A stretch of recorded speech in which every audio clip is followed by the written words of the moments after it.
आलसी गधे की कहानी। एक गांव में नमक का व्यापारी रहता था। उसके पास एक गधा था।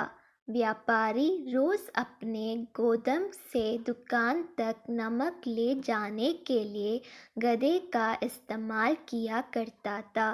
वह नमक को बोरी में भरकर गधे की पीठ पर लाद देता और उसके साथ साथ चलता हुआ दुकान तक आता था। व्यापारी का गधा आलसी प्रवृत्ति का था। काम से बचने के लिए वह नित नए उपाय सोचता रहता था।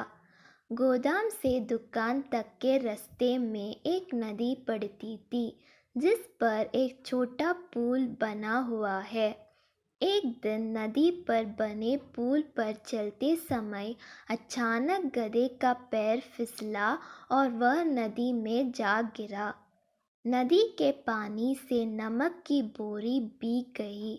जब तक व्यापारी ने गधे को पानी से निकला, तब तक बोरी में भरा बहुत सारे नमक घुल चुका था।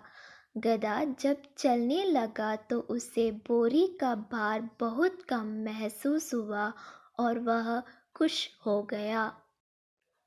उसने सोचा कि अपने ऊपर लदा बोझ हल्का करने का ये बहुत बढ़िया तरीका है।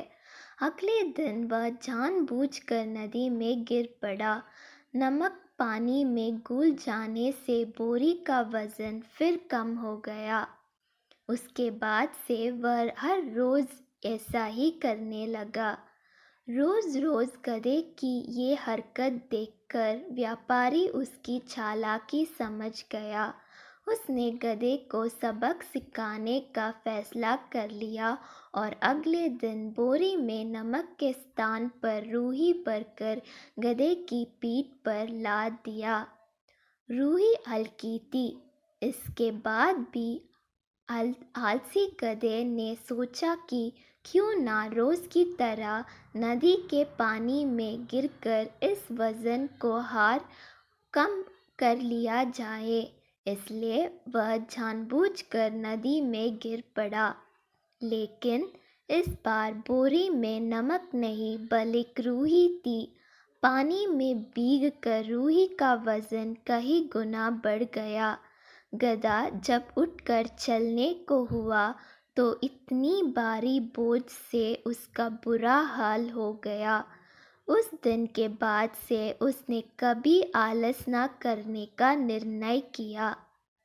सीख: आलस का फल कभी ना कभी मिल ही जाता है। एक ही उपाय हर बार कारगर सिद्ध नहीं होता।